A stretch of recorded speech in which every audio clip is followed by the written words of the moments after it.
Hi, Reggae Ellis here for Mountain Watch. Now I'm in Fieberbrunn in Austria, where they just completed the first finals of the Freeride World Tour, and with me is Jess Hotter from New Zealand, winner of that event, also backing up her win in kicking horse a few weeks earlier. Jess, welcome to Mountain Watch. Thank you. Thanks for having me. Well, it's been a pretty full-on year so far on the Freeride World Tour. There's one event left. You're wearing the yellow jersey. How are you feeling? Pretty stoked to be wearing the yellow jersey. Definitely didn't expect that to happen after the crash in Spain this season. Yeah, I was just kind of trying to hold it together and stay on my feet at this point. Yeah, we were talking earlier off camera about how this year all the events have been in fairly, well, hard-packed icy snow. What's it like mentally just to get over that sort of fear factor to go, okay, you're going to launch off this cliff on a solid hard-pack like concrete? I think a lot of it's just like previous skiing that kind of you've done in the past, and I've spent a lot of time on mountains and like choppy snow, and I grew up on a mountain that's pretty much renowned for its ice, so I think things like that kind of help. But as far as you just have to make sure you've prepared a good line that is consistent with and works with the conditions you've got at the time. So what's the story in New Zealand? You think about, okay, Freeride World Tour at the moment, you know, we saw 4 Kiwis in this one. When did that push start? You know, you got yourself, the Billos brothers, then you got the Porteous brothers in the pipe and slope style. Just seems to be ongoing. What's in the water? Oh man, I think that the really cool thing about Wanaka and about like the South Island there, and I guess I'm hoping it moves to the North Island a little bit as well, but the culture's a little bit different up there. But it's really cool to see like so many athletes come from families with super humble beginnings. Like a lot of their families are ski bums from back in the day, and their parents are still working in the ski industry, and everybody just loves getting out and about and having a good time in the mountains with their family and friends. And I think that's what drives the whole New Zealand winter sport. And as the athletes come through, it's all just everybody's just having a good time with their friends and family, and I think that's what really drives everything.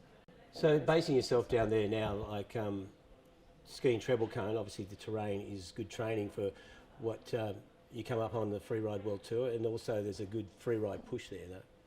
Oh, for sure. Treble cone has some really amazing terrain, and I think it has a lot of variation as well. Like you've got chutes and tubes, so you can practice tracks. You've got really gnarly terrain in the chutes that's very exposed. And then you've got big Buddhas and big senders like up on the summit rocks, so you've got like a good wide variety of different kind of terrain there, so it gives you the chance to kind of practice everything, which I think is super cool. Yeah, and so taking that on the tour, like you had a pretty outstanding qualifying year. Once you get in a role like that, is it just a confidence thing? Yeah, honestly, like at any given time on any day, there are so many athletes out there that can win that competition and that are amazing skiers. So some of it comes down to a bit of luck, some of it comes down to different snow conditions and what you're used to. Like it can be anything on the day, And I don't know if there's that much like confidence gained from each one. I think you still are very aware of like what your limitations are, and I could be skiing the same line as somebody else, yeah. And because I'm used to skiing more stuff like that, or it suits my style of skiing better, then I might ski it better.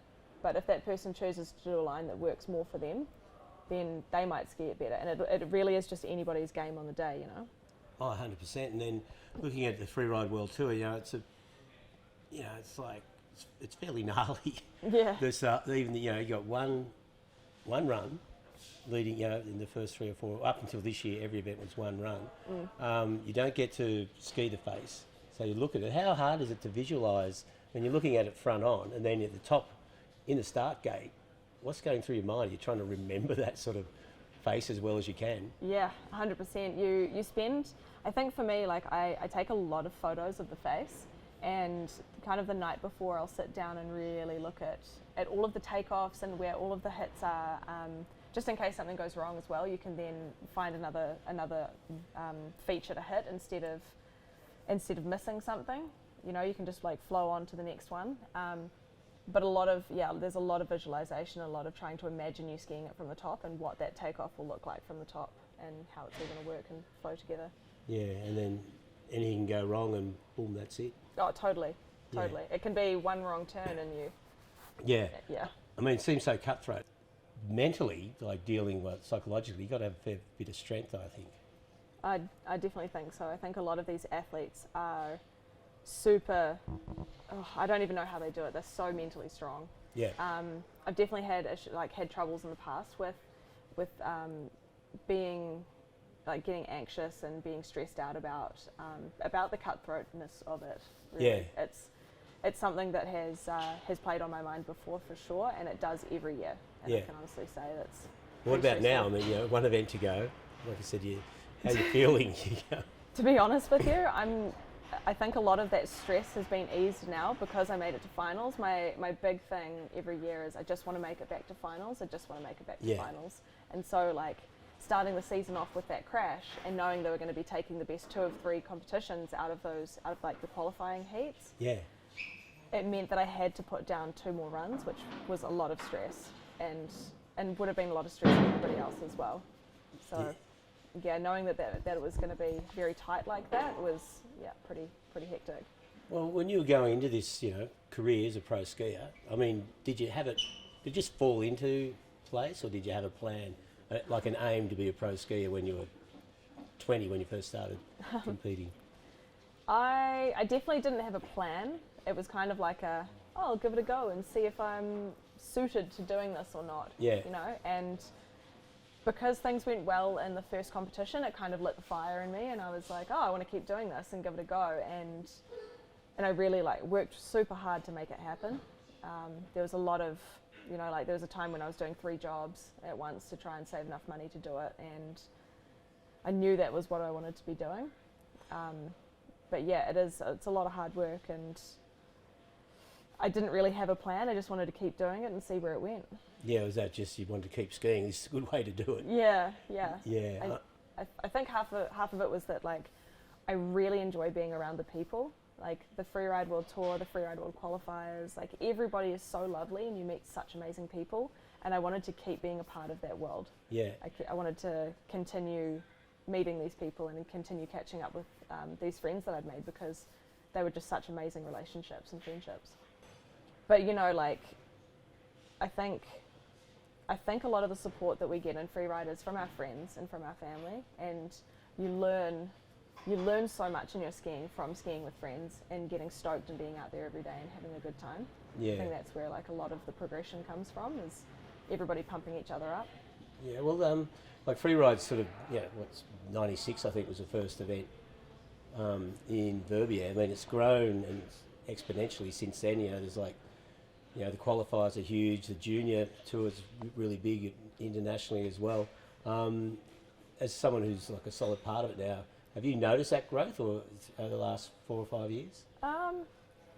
Yeah, I've definitely noticed it in the qualifiers and in the juniors. Yeah. So I think things are becoming really established there, which is super, super cool to see, and I'm really loving the fact that more women are getting involved.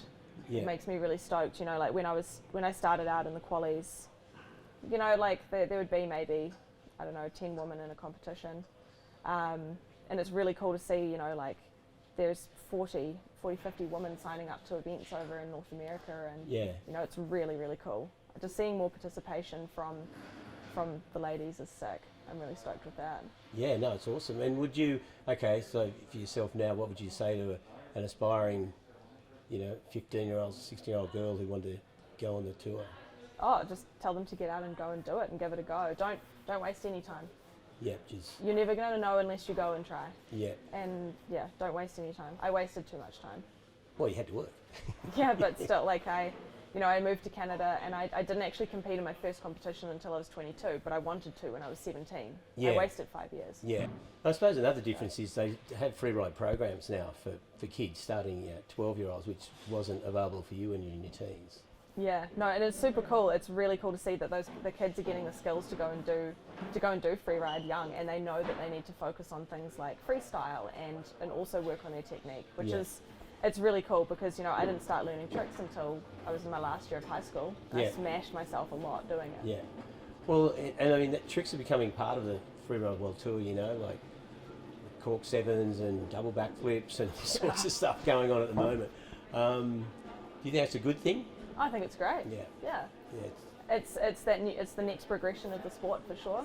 I do think we need to think about our humble beginnings of jumping off cliffs. You know, it's not for me at least, everybody's opinion is different, but you know, it's not a backcountry freestyle comp. It is big mountains, so you've got to have some gnar in there.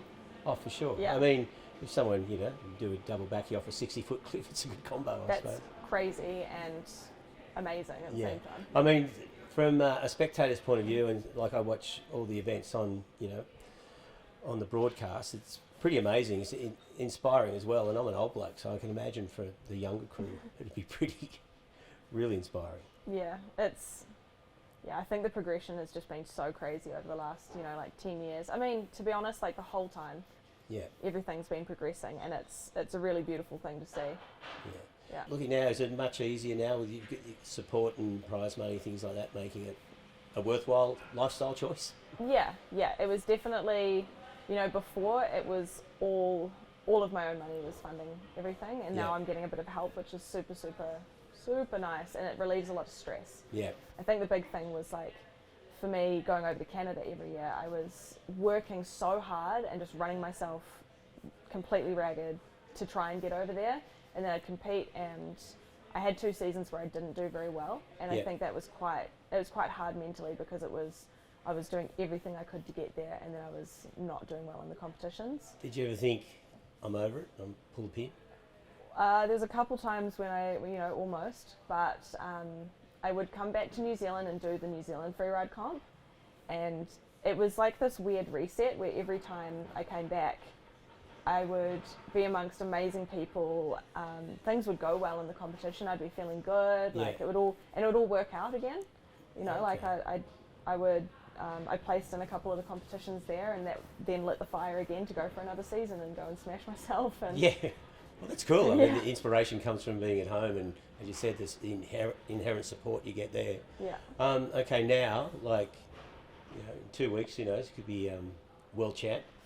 Don't speak too soon. No, I know. It's a bit of a weird one. I don't want to jinx you, but I mean, it would be the ultimate reward for a hell of a lot of hard work and utilising your talent. You know, it would be.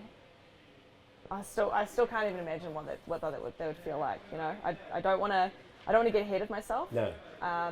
Because, you know, it is a massive competition still left, and it is a really scary face. Yeah. I can honestly say, like, I've skied down the beck before to, like, look at cliffs and stuff one time a couple of years ago before it was closed before the competition, and just being up there and picking my way down the face was quite terrifying. And I had a big think about, you know, I'm seriously going to come and compete on this face possibly at the end of the season. Like, that's scary. Yeah.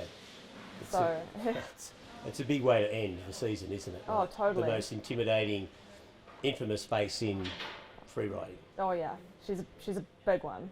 All right, well, Jess, that's not that long. I suppose you've got a couple of 10 days to think about it and go skiing and prepare the mind and body. Yeah. Thanks very much for taking the time to chat to us here at Mountain Watch. Congratulations also, of course, on your 2 wins this year, and here's hoping you make it 3 in a row. Thank you so much. Thanks for having me. All right.